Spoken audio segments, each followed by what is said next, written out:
Just a quick heads up that this conversation covers issues like suicide and mental health. Thanks for listening in, and I hope you enjoy it.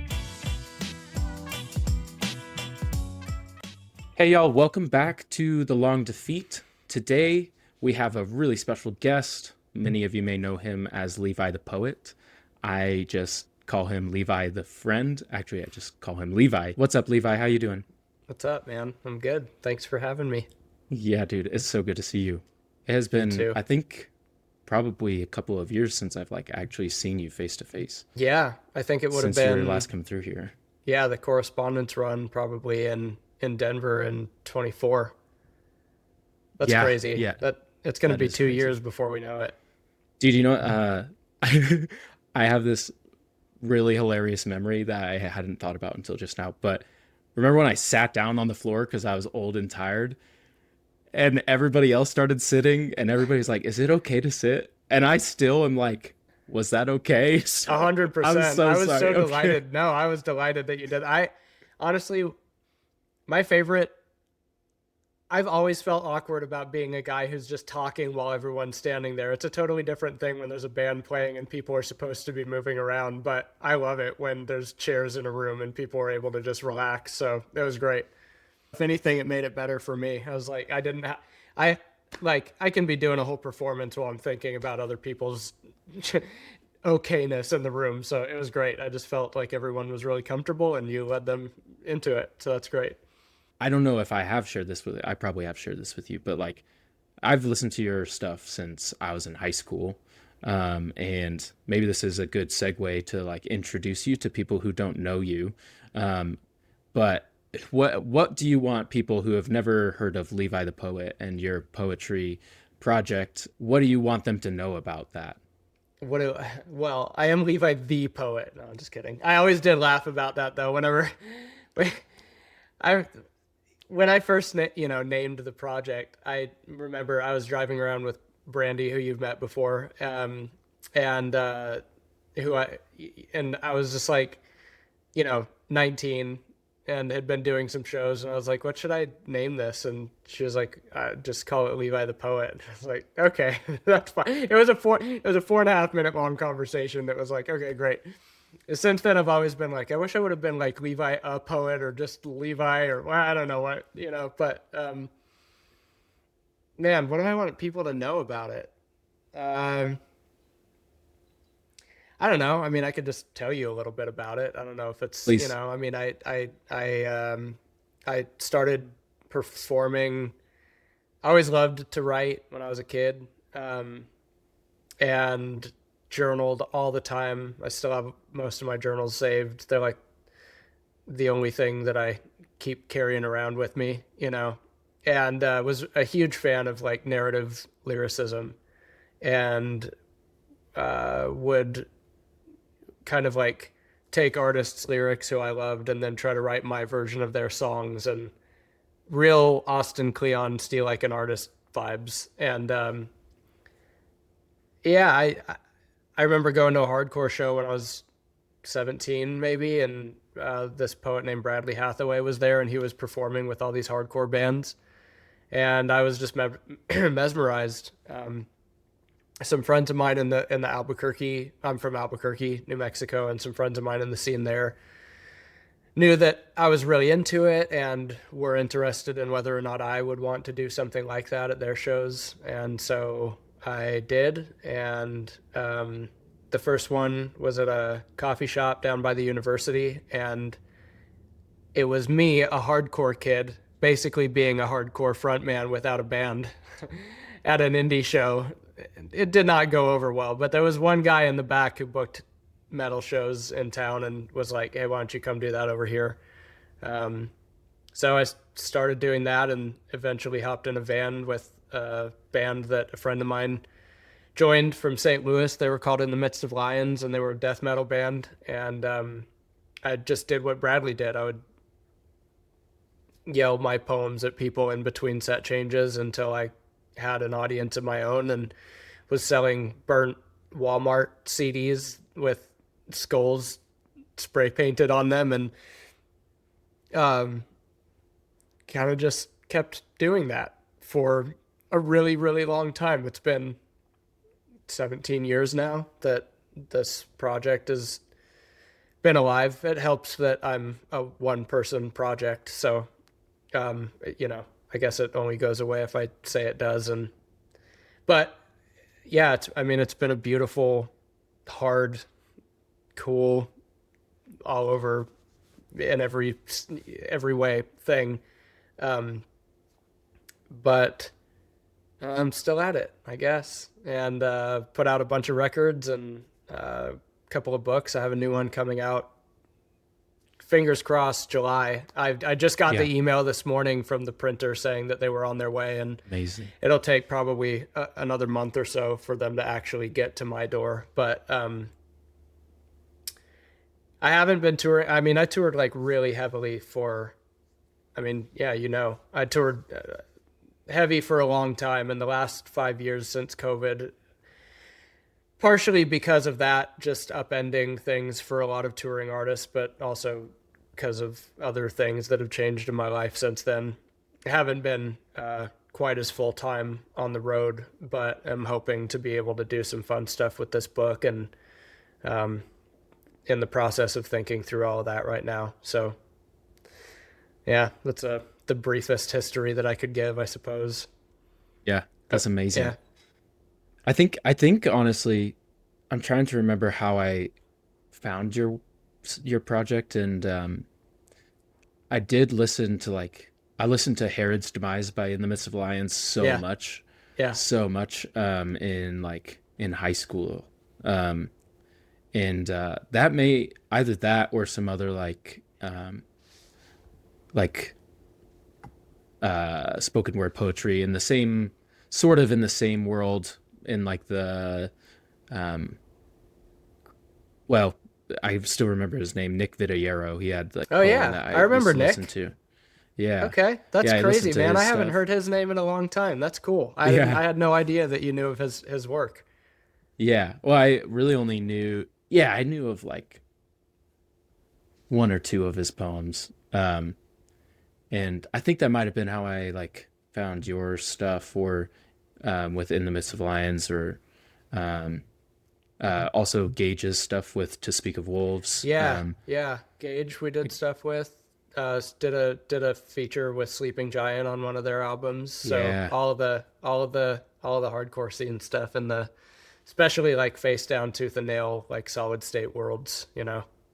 Yeah. And you like lived and breathed like the art, well, maybe not lived it, but you like also wrote for HM, right? Heavy Music Magazine for a bit. Yeah. So that was like honestly that was when I decided I was gonna give this thing a try. I I dropped out after a semester at UNM. I just I just didn't. I just didn't know what I wanted to be doing. All I knew that I wanted to be doing really was like writing and that I loved music. So I dropped out and I moved to Texas. HM always advertised itself as being from Austin, and it sort of was, but I was expecting to be in the city. I remember I went out there for an internship in 2008, and I remember getting there and I was like, "Oh, I'm not anywhere really that close to Austin." I maybe I've told you this story before, but I remember pulling up to a double wide in the middle of a Yeah. field, just like the closest the closest store or gas station was like 15 minutes away. And there was nothing. So I pulled up to this property. There was a double wide and there was a donkey and there was this guy who was the editor, Doug, and he's a great dude, shirtless and riding around on a riding lawnmower. And I was just like, I pulled in and I was like, what the hell did I just get myself into? Like I thought, so I used to drive into Austin on the weekends and spend the night in my car just so that I could be in the city for some of the time that I thought I was going to be in the city, you know? Yeah. But HM, yeah, I mean, one of the things that happened during that time, I was on for a couple of release cycles. I think I was out there for 4 months, which means I would have done, I think it was a bi-monthly magazine at that point. And on the second one, there was another intern there with me, and they used to have this section of the magazine called Pick of the Litter, and it was where like independent and DIY artists could send their stuff in hopes of getting some sort of a review in the magazine. Well, I didn't know that that they were working on this while I was also there. But when the second magazine that I was there for came out, I opened it up and they had reviewed my EP in the magazine. Oh So it wow. was in print, and there was like some sort of publication about my. I didn't have a record. I didn't have a CD at that point beyond the Walmart EPs that I was burning, and it was just really encouraging to me. We got a lot. I mean, and whatever. You could make a case that it was like a nice thing to do, but regardless, I genuinely think that the person who wrote about it liked it, and it was really encouraging to me to have this magazine that I got to do some work with, and also now got to be in. So that happened right before I was headed back to Albuquerque at the end of the internship, and it was really like a huge motivator for me to give it a shot and be like, well, maybe I'll start doing some more shows. Like maybe other people will like this. So HM they played a big role in my becoming an artist. Yeah, that's cool. It's also cool, like now, our friend Mason gets to record their podcast, The Black Sheep with Colin, Yep. and it's cool that's yeah, just kind of sticking in the family. Uh huh. That's kind of cool to me. Uh huh. Um, yeah, I think maybe now, thinking about what I'm trying to get at with this podcast, um, conversations about suffering that matter. Mm-hmm. Um, I think the content of your poetry Mm-hmm. is, I think we have to, that's just like a natural next conversation Yeah. point, right? Like from the beginning, your poetry has been from the outside looking in a way to process suffering, Mm-hmm. and you've experienced immense suffering in different ways. How is that, like, how is channeling suffering into art, is that, I think we've talked about it before, how it's like actually like a lifeline for you, and Mm-hmm. um, what is art as someone who suffers? Is that a lifeline? Is that an outworking? What exactly? How do you think through that? Yeah. No, it's really good. That's a good question. And I mean, it's one that I've thought about, of course. I um I don't know that I would have had I I remember when I was, a story I told a lot of I would do Q&As at shows and stuff sometimes, and people would ask similar kinds of questions, and when I first started writing, my version of the story is that I felt very introverted and very kind of afraid to do any out external processing with others. My mom's like, no, you've been extroverted, and so I don't really know what the actual story about me as a kid is, but I do know that I felt like my journals were like the place that I could go to be safe and to try to make sense of the things that were happening in my life, and to try to, writing has been a doorway to empathy for me. I've written a lot, trying to put not not just make sense of my own stories, but make sense of others, and write from various perspectives and things like that. And so, um, but I wouldn't have known then, like, I wouldn't have had a framework for explaining to someone this is a good way of transforming the suffering that I'm going through. It was just like, okay, well, it was like I'm doing a thing and then I'm learning more about how that works along the way. And even recently, I made a course a year ago, and it's kind of a writing course. It's kind of more like using writing, what we're talking about, using writing to Yeah. to process, to do inner work, to do some like parts work, if you're Hmm. familiar with that in IFS Yep. world.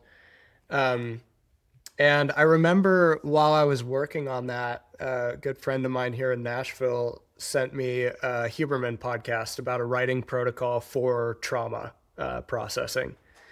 And I listened to that podcast and was like, this is so wild. Like, it's giving language to everything that I've done experientially that I haven't had words for, in terms of the way that it can help you physiologically or neurologically or whatever. But it was so validating, because it was like, oh, I knew that there was something to this. Like, I've done some, in the years since I've not been on the road as much, I've done some coaching, and you know, it's far less here's how to be a good writer as it is here's how to process your life through writing, and can you be vulnerable with those pages. And I remember I had a client who, I love her story, but it's a brutal one. She suffered a lot, and the first time we met was just like, man, it was hard. It was hard to hear. And and we kind of got to this point in the conversation where she was like, I think I'm mad at God, and I don't feel like I'm allowed to be. And I'm super familiar with that. And also the kind of homework for that week for her was like, okay, well, let's try out this writing prompt a couple of times before we meet again. If I was allowed to be mad at God, here's what I would say. And the the person I met with the second session, and from there on out, was just like a different person. And that was before I had seen any of the more scientifically backed work on some of this, but it was just something that I offered out of my own experience, because writing has always kind of been the place that I have gone to ground my swirl of thoughts and my chaos cloud, and kind of helps bring me home to myself a little bit. And so I got to see that with her, and I got to then hear that and understand a little bit more about, oh, this is the psychology behind the experiential thing that I've been living, whether I've really known that's known what to call it or not. I recognize that it does something for me.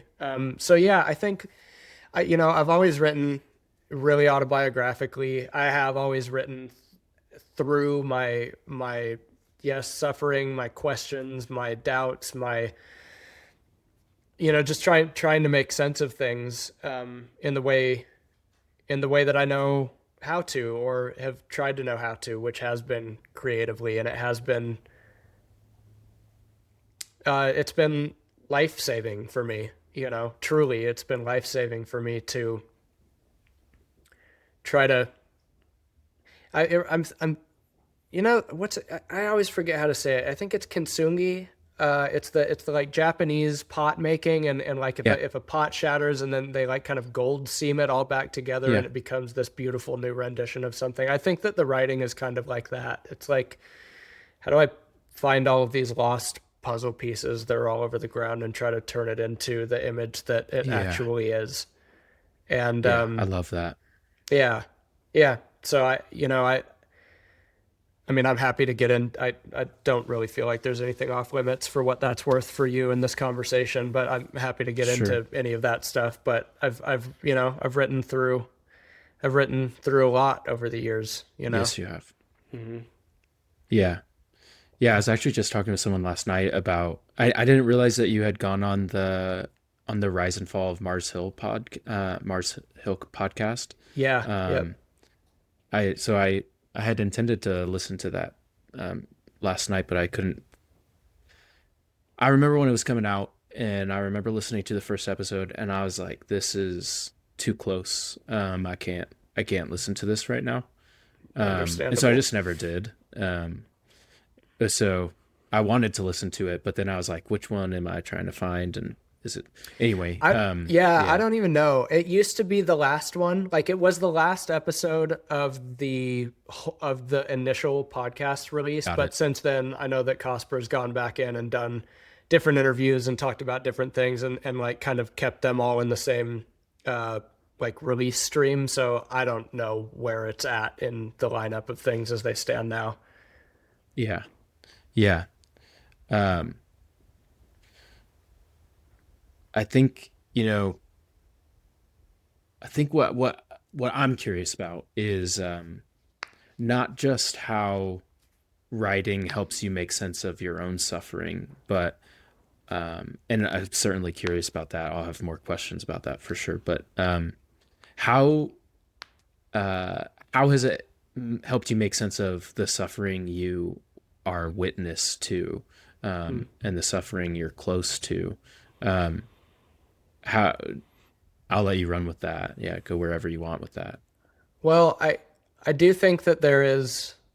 I mean, I had mentioned.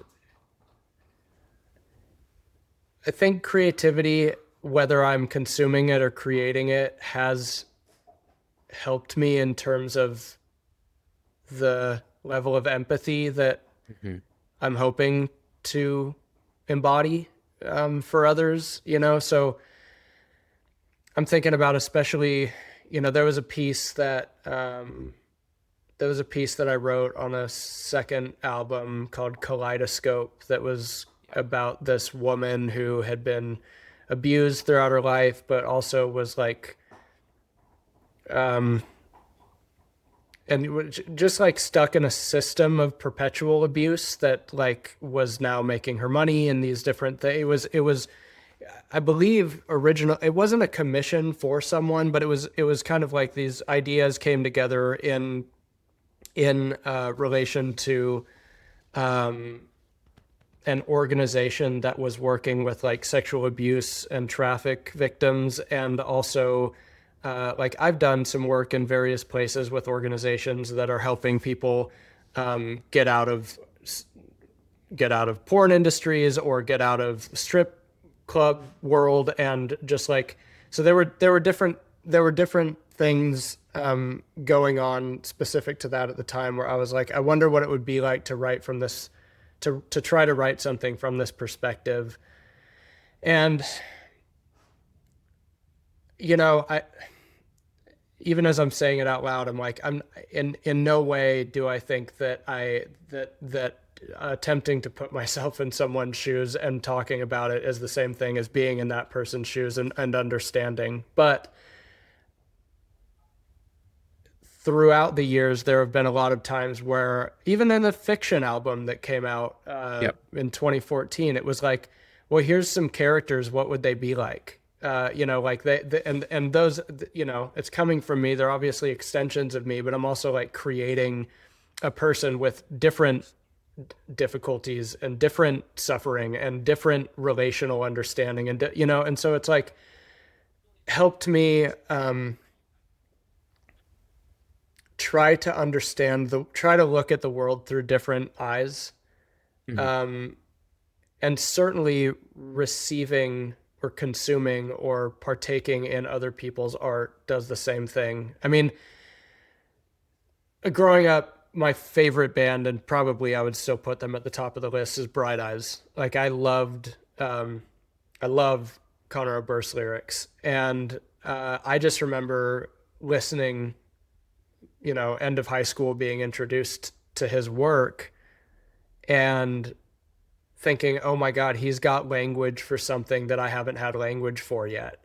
So, so it's like bearing witness to what he's talking about, and at the same time, seeing my own self in his specificity, knowing that his specificity isn't mine, but the way that writing that way sort of expands into a universal invitation Yep. to see Yep. yourself in those same kinds of places according to your own circumstances, or to feel those feelings according to what is happening or has happened, or with you, is like, I think that's such a attractive aspect of creation and art making. Is, for a while there, when I was actually, the reason, one of the main catalysts for me writing the fiction record, Correspondence, was that I was playing shows with a lot of people who uh, were poets, or maybe even were inspired by my poetry. And I mean, that's just a crazy thing. And a beautiful like Yeah. kindness to be able to be like, oh my gosh, I can't believe you're doing this because I was doing this. I mean, I this is my cycle paid forward. What a gift and an honor. And I remember, and I did this as well, and still, almost still default to doing it before edits come in or before I try to make it, mold it and shape it into something presentable. But I remember being on some tours and hearing some poetry and just being like, this feels less like an invitation for me to enter into a story than it does rhyming a bunch of things that you're saying are truth statements at me. Yeah. And, you know, write whatever you want. That's fine. I'm just saying what I wanted to do more of was that kind of empathetic witnessing that I think invitational storytelling can be.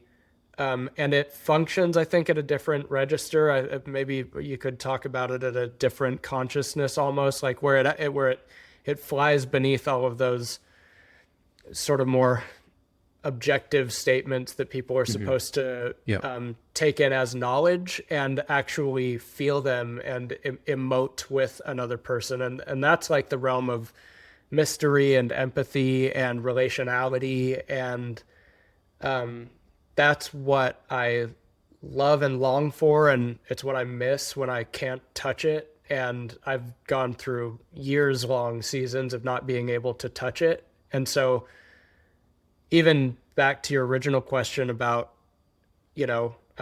what does it do for you? I, I also know I also know what happens to me when I'm not able to Yeah. express. And that is brutalizing. Yeah. At least I experience it that way. It's like, where did my ability to enter into your world go? And I'm thankful when the ability to comes back around, you know. Yeah. And I guess in my own experience, as I mean, I've done some writing and I've performed a couple of poems in very small settings. But even as somebody who's primarily like consuming other people's art, and uh, like there is an ebb and flow to even my ability to relate to somebody's art. Like, and I think there is a beauty. The word that I always use for like what you're talking about, where they almost obscure things enough. I always use the word obfuscate. Like they hide things behind enough layers of like loss of specific meaning that it becomes something else, and it's something that like those songs now belong to me as much as they belong to anybody else because I've ascribed my own meaning to them almost. um, and those are usually the songs that I find. So I'm specifically thinking of Me Without You right now, right? Mm-hmm. Like I grew up listening to Me Without You because my older brothers got really into their music, and I shared that with my brothers for a long time.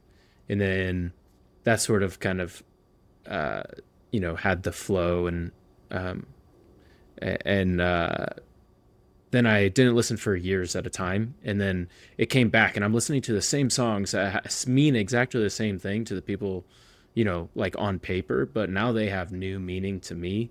Um, and Yeah, it's fascinating how even just your ability, like your relationship to the paper, Mm-hmm. ebbs and flows, being able to capture the thing, but also the person listening to what you are putting out, it also like ebbs and flows there too. It's kind of A a hundred, fascinating thing. yeah, 100%. And there were a couple things you said that are so relatable. I mean, when I fell in love with, you know, I've shared this story before. It's not a new one, but like when I was a kid, my folks were like really, I would say they were pretty strict about the content that I was allowed to consume. And they always kind of wanted me to like give a reason for why I wanted to or should be allowed to listen to something. This is when I was much younger. And Yeah, there's value to that. Like I think I used to really shit talk that. But I can, well, it's like, that's not a point of contention at this point. Um, I, d- I can point to a lot of analysis in me even now that I pretty much root back to some of that when I am consuming art, and I don't always love, but it's not like a blamed thing. It's just like, but but but at the time, what was frustrating to me about that is that I didn't really want to spend a huge amount of time figuring out what that person meant by what they were saying. I was just Yeah. profoundly impacted by how it affected me and gave meaning to me based upon my interpretation of it. And I think that that's some of the best art, you know. I over the years I've put stuff out just as it is, and I've also put stuff out with commentary, and I've always kind of struggled with like, well, I want to articulate what I'm trying to get across here, but also if you don't want to know what I'm trying to get across, please don't buy this. Like, and I've told people that, you know, like if you just want this for you, don't ruin it by trying to figure out what I was thinking while I was doing the thing.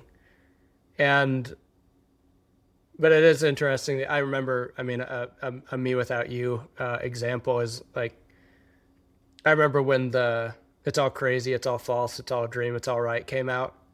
Yeah. And it was, in all honesty, like I think that their transformation as a band was actually about as smooth as any band's ever done it, from like A to Right. B Life, super heavy post hardcore, a little lighter with Catch for Us the Foxes, way more, you know, like more indie, but still with some of that. Like it was just it, and then into this folky, like folklore album. And I Yeah. remember at the time just being like, man, I love this band, but what is this garbage? Like I don't like this at all, you know. Yeah. I liked certain parts of it or whatever, and some of it, and the stuff that I did love on that record, I really loved, but I started listening to that album again last year, maybe the year prior, and the whole thing just blew my mind. Yep. I was just like, oh, this is my favorite stuff that they've done. And lyrically, it meant something different to me than it ever did Hmm. before. Musically, it was profound in ways that I would have never been able to recognize when all I wanted was just noise so I could punch people in a hardcore pit. You know, like it was just, Yeah. so you're right. I mean, and even my own work, you know, like I just, yeah, the last time I saw you was on that correspondence tour, and I love that record because it's a story, and it's kind of nice sometimes to not be on the road just like sharing all of the hardest, most personal things, Right. and to just tell a nice story. But I also know where it came from. It was over 10 years ago at this point, so it, you know, some of those things have different meaning and importance to me, and which parts of them I like or don't like have changed over the years. And so it's just forever evolving. And I think that's I think that's an important part of art making too. You know, I've got a coach that I've worked with for the last 4 or 5 years who's he'll always kind of I mean, he cares about what I make, but he's also like, I don't care about what you make. Like I care about who you're becoming in the process of making what you're making. And um I've thought a lot about that over the last few months as I've, you know, I'm getting ready to release some new things. Like, what kind of person have I become working on this, and what kind of person do I want to become working on whatever's next? And so it's a symbiotic evolution that happens, I think, with the art and the artist, and I guess the listenership as well. Yeah. I mean, so one I guess one thing that I've been thinking about over the last week or so, thinking about how questions to ask you, things that I'm curious about Levi, is, you know, knowing the work that you've done, both with your project processing um, really difficult things with mental health issues, Mm-hmm. um, suicidality, and the work that you've done with nonprofits like To Write Love on Her Arms, working with them, having been having had suicide so close to home, and then working with them on Suicide Awareness Day to prevent the tragedy that you've seen, Mm-hmm. and that has been so close for you and your family. Mm-hmm. That the nature of doing that sort of work as a touring artist has to open some really interesting doors with the people that you start to interact with around the globe for you, or other bands maybe more locally. But um, what has that been like as someone who's trying to channel empathy, learn empathy through writing, Mm-hmm. and seeing, knowing hard things, Mm-hmm. and then having these kids come up to you at hardcore shows and being like, holy cow, man, like this thing, and then they Mm-hmm. just like dump some like stuff they need to get out. Mm-hmm. Um, that's got to be a profound one from my perspective, like privilege, but also responsibility. Mm-hmm. And how has that evolved for you over the years? Yeah. Um, yeah, I mean, for the sake of just like context for listeners, I'm fine with sharing. My dad Sure. committed suicide. You know this. And that happened in 2011. So, um, and then the To Speak of Wolves song that you had mentioned Mm-hmm. earlier was my first introduction to actually. I was familiar with To Write Love on Her Arms prior to that. I was in the music world enough and had gone to Cornerstone Festival and seen their shirts everywhere, and frankly was dealing with some stuff myself towards the end of high school that like gave me enough reason to sort of check out what they were about. But then after I lost my dad, yeah, I had a friend in a band that wanted to do a song about it and asked my sister and I to be on it, and so we did, and then we collaborated with To Write Love on Her Arms for the release of that. So it was kind of like a promo slash advocacy slash we care about this thing, and here is a story. Um, so it's so interesting because I've talked about it a lot over the years, and you're right. A lot of people have shared a lot of hard things with me, and it is a privilege. And I don't know if I knew until 5, 6 years ago, maybe through some processing in my own therapy, how I remember filling out a questionnaire for one of my therapists that was like, one of them was like, have you been adjacent to and or heard a lot of stories of other people's trauma or something like that while we were trying to Yeah. work on some things that I needed help with. And I had just started laughing. I was just like, Yeah. every day for 15 years and the Mm-hmm. worst of it, you know? And it is a privilege to get to be a person others feel comfortable enough to share all of that with. And I just don't think I understood the way that I was carrying a lot of that around with me still. Right. I don't think I knew how Right. to shake it off. And I think that yeah, responsibility is a good word, but I think that I gave, uh, at the, well, I was going to say at the risk of sounding arrogant, and I don't feel that way about it. I think I have been told from others and would agree with them that my responsibility meter is probably like a lot higher than it actually needs to be. Right. Yeah. 100%. And so I wouldn't trade it for anything because I know because I've just heard these miracle stories from people about, Mm. I mean, back to your original question about hearing my story and deciding something different for theirs. And there's no privilege like that to be Hmm. able to know that some way, somehow, a thing that you wanted to be helpful with has been with such high stakes and such high regard. And um, but yeah, I mean, I would say that it has been a heavy thing over the years, Yeah. you know. Yeah. Um, and what's interesting too at this point is like I haven't really shied away from the heaviness. I mean, I still, both with my work as an artist and in some of the things I'm pursuing right now, like I'm interested in healing professions. Yeah. I know how helpful my therapist and my spiritual director and my empathetic witnesses have been to me. And I know that in a lot of ways, a lot of people probably have gotten more from that than they have from the fact that they think that my art is good.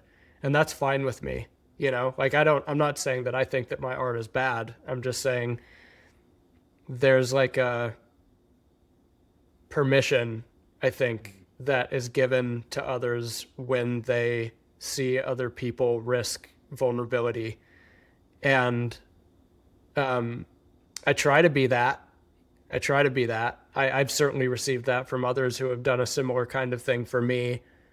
Um, what's interesting, though, as I'm talking about this, is that I've also recognized in myself ways in which I've used that same art to shield myself from vulnerability, and and I think that that has something to do with me needing to figure out how to be a healthy person while also inviting so much hurt to be Yeah. shared. I guess you Yeah.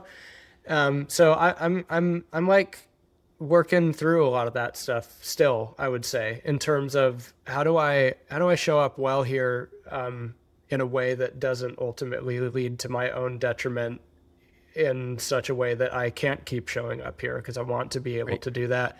And I think that it's holy and sacred work. Um, or if you don't want to use those words, I think that it's human and compassionate work. Hmm. I hope it is anyway. And I want to be able to listen to people's stories. I want to be able to keep on telling mine. And with age and what I hope is maturity, I have developed, I think, some healthier boundaries around a lot of that as Yeah. well. And hopefully that's, you know, boundaries are not my strong suit, but I know that they're for the purpose of being able to continue with things rather than to shut them down. So I'm working on it, you know? Yeah. Yeah. I think hand in hand with the privilege and the responsibility also comes the burden of hearing these hard things. Mm-hmm. And I think what I'm hearing and what you're saying is that uh, probably the biggest gift that you've given is not maybe the art, although the art is amazing and the vehicle, but it's the person, Levi, like you giving of yourself, Mm-hmm. whether that's holding space for these kids or adults or whoever come up to you and share Mm-hmm. heavy things and are like invited with the vulnerability that you've shared to share their own, Mm-hmm. maybe for the first time, uh, which is a profound thing. Yeah. Um, but Yeah. yeah, thank Yeah. you for being you. You're kind, I think man. you're Thank you. amazing. Thank But you.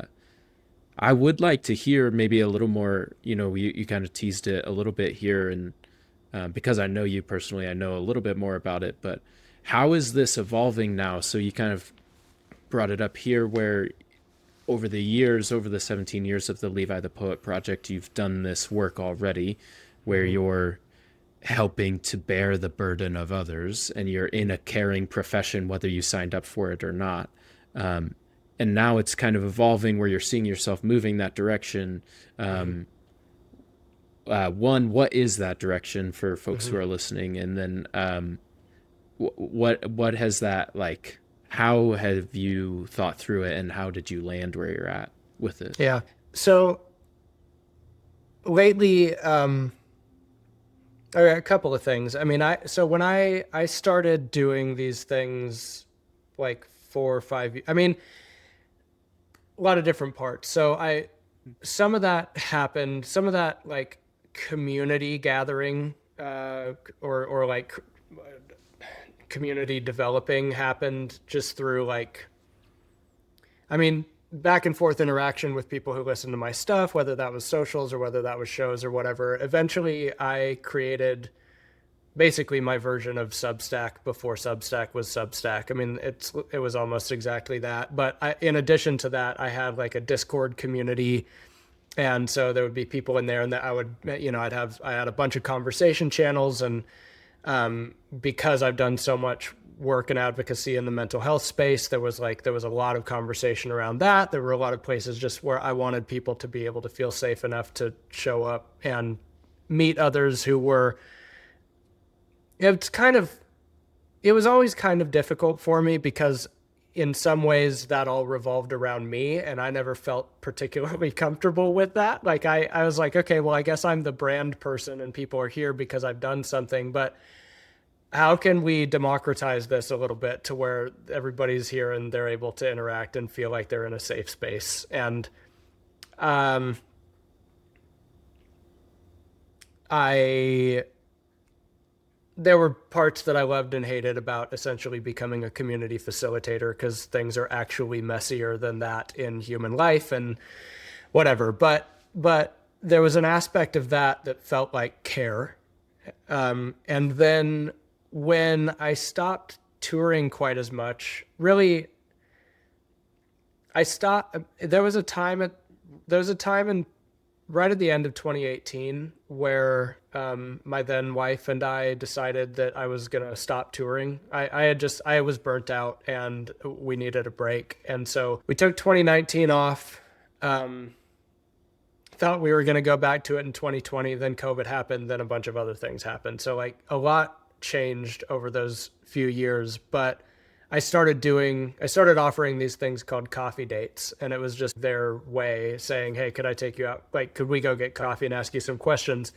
That was hard to like do all the time because it one, there wasn't a whole lot of time on the road, and two, I eventually got to a point where I recognized I love you and care about you, and also a lot of this is actually a paid service called consulting, and maybe I should like to do something with this that would be hopefully helpful to the both of us, you know. So I started doing these coffee dates, and originally had pitched it as kind of like writing coaching, and frankly, I think that that's still the language that's there, but in so many ways, I'm saying all of that to say that in so many ways, like almost none of those sessions throughout the years have ever actually been about writing. I mean, they're about writing, but it's what I said before, where it's like, where are you at? Like, what do you what? For example, I remember a different session with someone where he was going through a lot. He was using poetry to try to work through a lot of that, and he didn't know where his writer's block was coming from. And so we were technically there talking about writer's block. And then by the end of the session, his words was like, "Oh, actually, what I've realized through this is that I don't have writer's block. I have vulnerability block."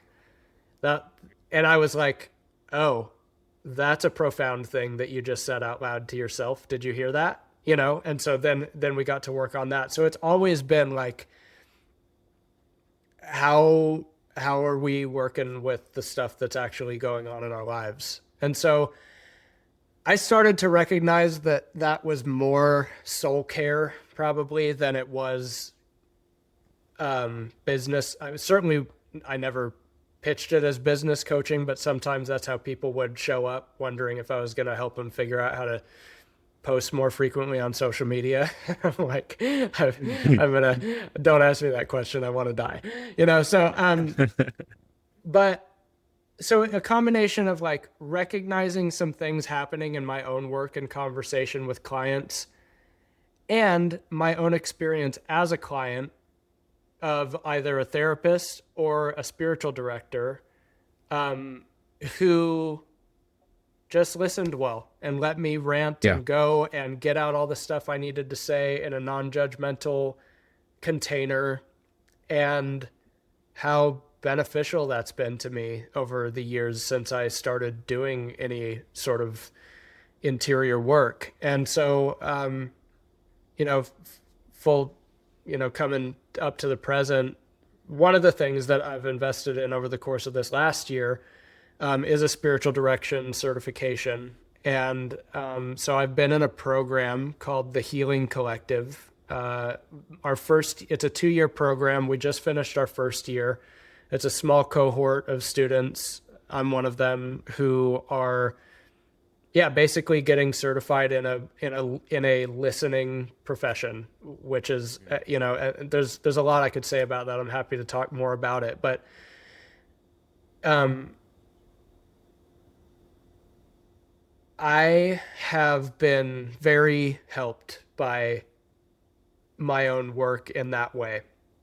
Um, it's no secret to anybody who listens to my stuff that a lot of my writing, in addition to the things that we've already talked about, has been me dealing with and writing through and into my own struggles with my religious inheritance and with my faith and um, the evolution that's happened in my life from a thing that is not what it is anymore. And so, and spiritual direction has been a huge part of that. And so this specific program that I'm in it's a trauma informed direction program. And a lot of the primary work that we're doing is specific to helping people with religious trauma in particular.